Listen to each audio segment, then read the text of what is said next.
Hi, I'm Robert Wanless.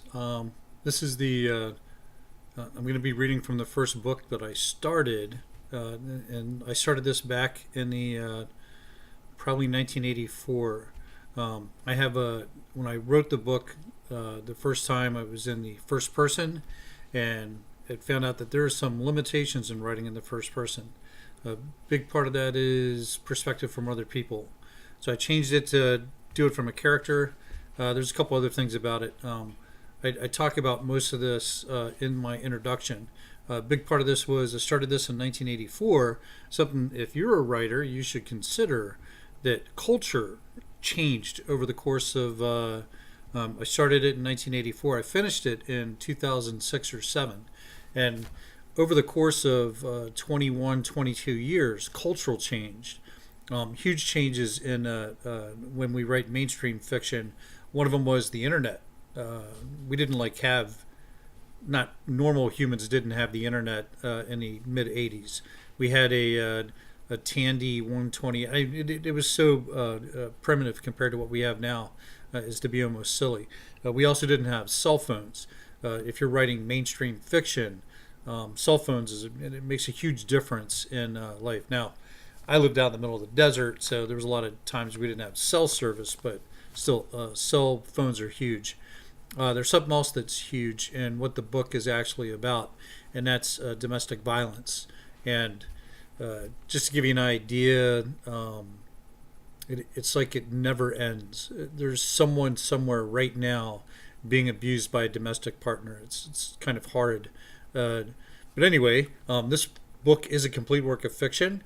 Even though I worked with victims advocates, I will tell you that the women that are victims advocates are almost to a person overworked with massive caseloads, and these women are angels, and they go out of their way to help other people that kind of survive, and that's kind of where the book went to. So here we go. I'm gonna do the opening of White Knight by Robert Wanless. Originally it said Dotson Alexander, but I since went back and changed it to my own name.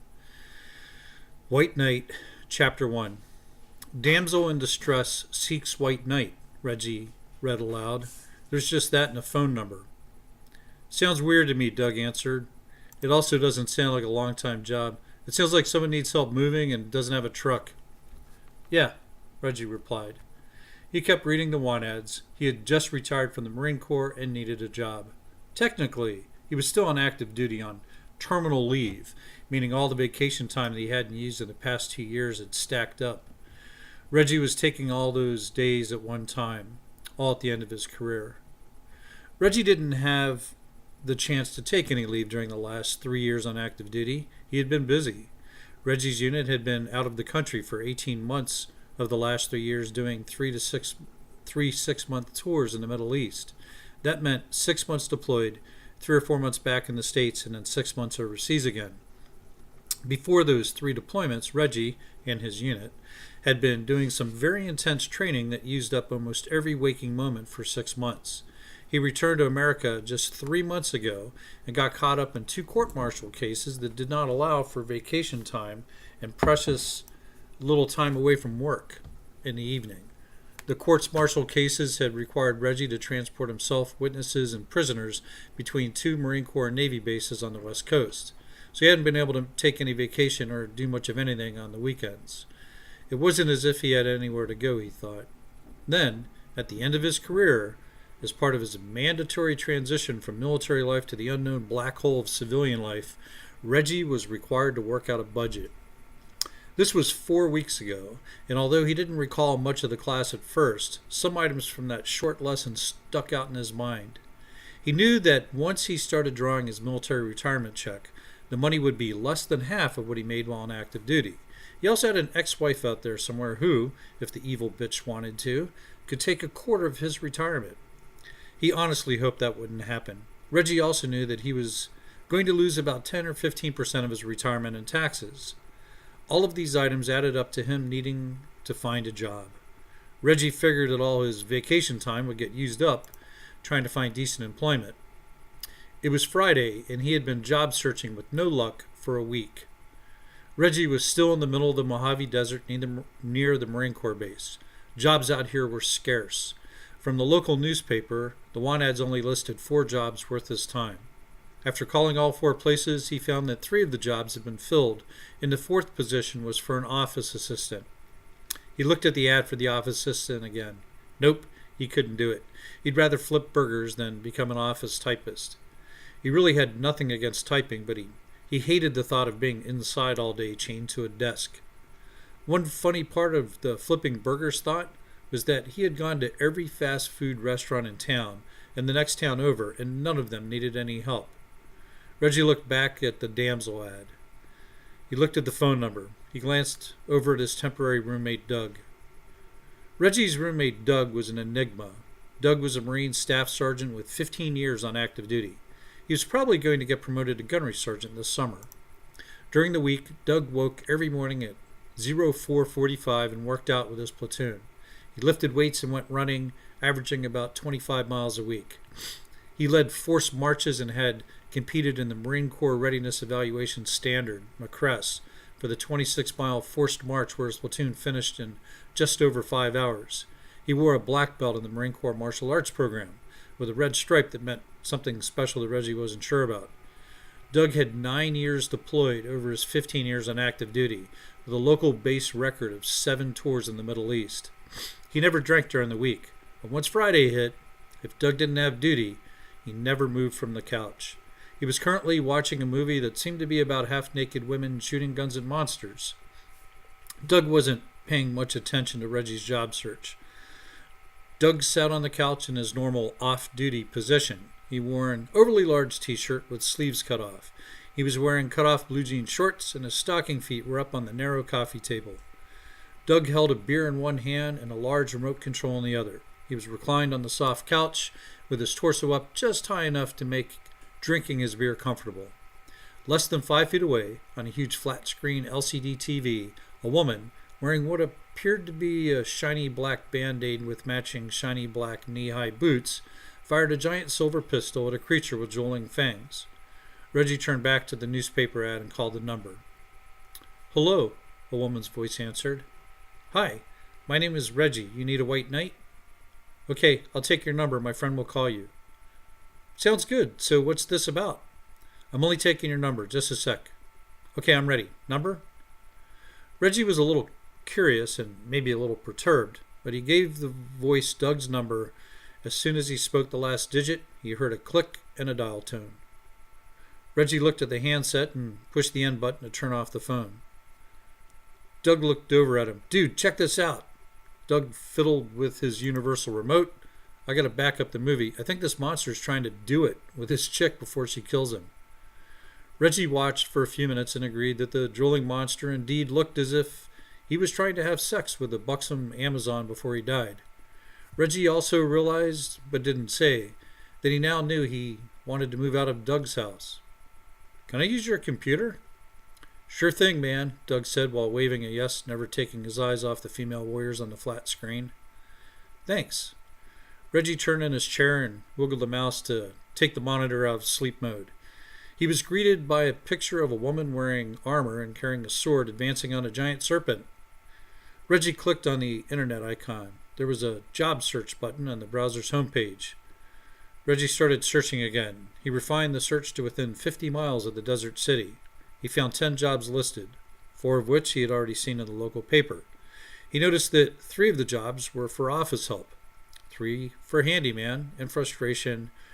Reggie typed jobs in the middle of nowhere. One job advertisement came back. It was the same one from the paper. Damsel in distress seeks white knight. Reggie checked it. It was the same number, no area code. Reggie looked down at his wireless phone. The phone gave him no help. He couldn't stay in this town if there was no work. He reasoned that the only reason he was staying here is because he had bought that stupid house. That house was going to take a little fixing up before he could live in it.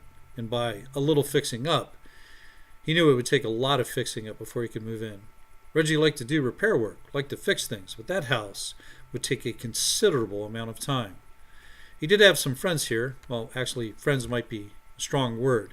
Reggie had people he was friendly with. His friends were still on active duty in the Marine Corps. To Reggie, That meant that each of them would get orders and move somewhere else. Maybe staying here was a bad idea anyway.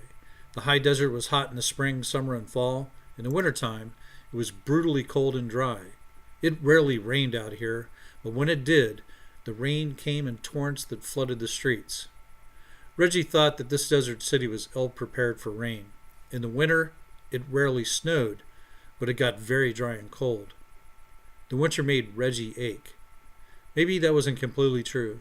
The nighttime in the winter made him ache. But during the day in January or February, it might warm up to 60 degrees, which was nice. Then, when the winter sun set, the temperatures would plunge into the 30s or even the 20s. Reggie had heard that the reason for this dramatic temperature drop from an environmentalist lady on the Marine Corps base. The wide changes in temperature were because there was no water in the air, no humidity. Water, the environmentalist lady had explained, maintained the temperature. Without humidity, the temperature changed with the sun and wind. Reggie wasn't so sure about the water theory, but he knew that the temperature fluctuated as much as 45 degrees between dawn and midday. Aside from his house, the only other reason for staying in the middle of nowhere was the memory of a pregnant girl he saw last week. Last week, just last week. Last week was both yesterday and ages ago at the same time. Last week, Reggie retired from the Marine Corps. The ceremony just last week signified the end of his first career. The career covered more than half of Reggie's life. His retirement ceremony came with the obligatory parade where he and two other old guys, all three of whom had been dressed in their green service uniforms, stood in front of the entire regiment. Reggie was only 37. The two men standing with him were both in their 40s. Reggie had joined the Marine Corps when he was 17. He didn't know the two men standing with him, but he was sure those two hadn't been with his battalion in Iraq. This retirement ceremony was mercifully short, during which Reggie had his hand on a wireless microphone for all of 42 seconds, just to say a few words.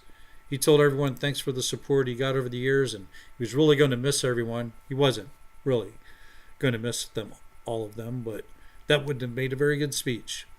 The guys from his unit cheered right after Reggie handed the microphone back to a very young corporal. Everyone had come to attention to watch the pass and review. Reggie did lose one tear down his cheek as the company passed by. There were so many new faces and so few old ones. After the parade, the Marines from Reggie's platoon threw him a party. He and the platoon drank too much beer, sang songs, and called each other names. They joked with Reggie and made him feel like a king. Reggie had no idea when the party ended, and he had no memory of getting to Doug's house. After the retirement party, he woke up the next day at noon. Waking up was tough. He sat up. The pain in his head encouraged him to lie back down and try that sitting up thing again, a little more slowly than the first time, eventually sitting upright with a painfully full bladder. He let his legs fall over the edge of the bed. He leaned forward and slid until his feet touched the floor. So far, so good. He noticed his uniform in a pile at the foot of the bed. The pile didn't look like someone had taken off the uniform as much as it looked as if someone wearing the uniform disappeared from inside it, letting the uniform fall straight down onto the shiny shoes. Reggie stood up. He paused, making sure the hangover wouldn't intensify. The hangover seemed to pulse. He walked over to the window, roughly 4 feet from the bed. He took his time getting there, using 4 steps. He leaned on the windowsill. His truck was outside. He couldn't see any dents. That meant that someone must have driven him home. Good thinking, he reasoned. If he couldn't remember the end of the party, he probably couldn't have driven himself. Reggie pulled a blanket off the bed and draped it over his shoulders. He walked slowly barefoot in his briefs with just a blanket over his shoulders and went into the bathroom. After relieving himself, he stumbled slowly into the kitchen. He poured himself a cup of coffee and then pulled a banana off a bunch that sat on the counter. He walked slowly into the living room and plopped down on the overstuffed chair. He was reminded again not to move so quickly. He got an intense headache from the move and sloshed some coffee on the floor. Reggie hadn't planned on doing anything important on his first day off active duty. Reggie's temporary roommate Doug was in his normal off-duty position. He was on his couch with a beer in his hand.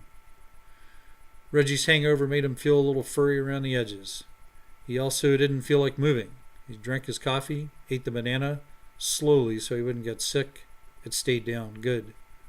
Doug, on the other hand, drank 3 or 4 light beers. Reggie was constantly amazed at how much Doug drank. A lot of Marines drank on their off days.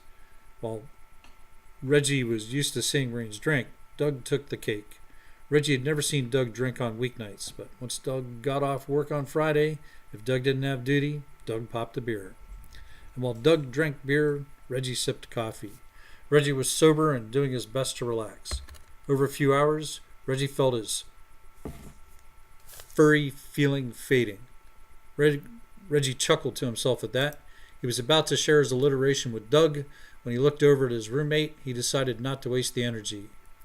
Doug maintained a constant just at the edge of buzzing on his off days. This meant that Doug wasn't always sharp.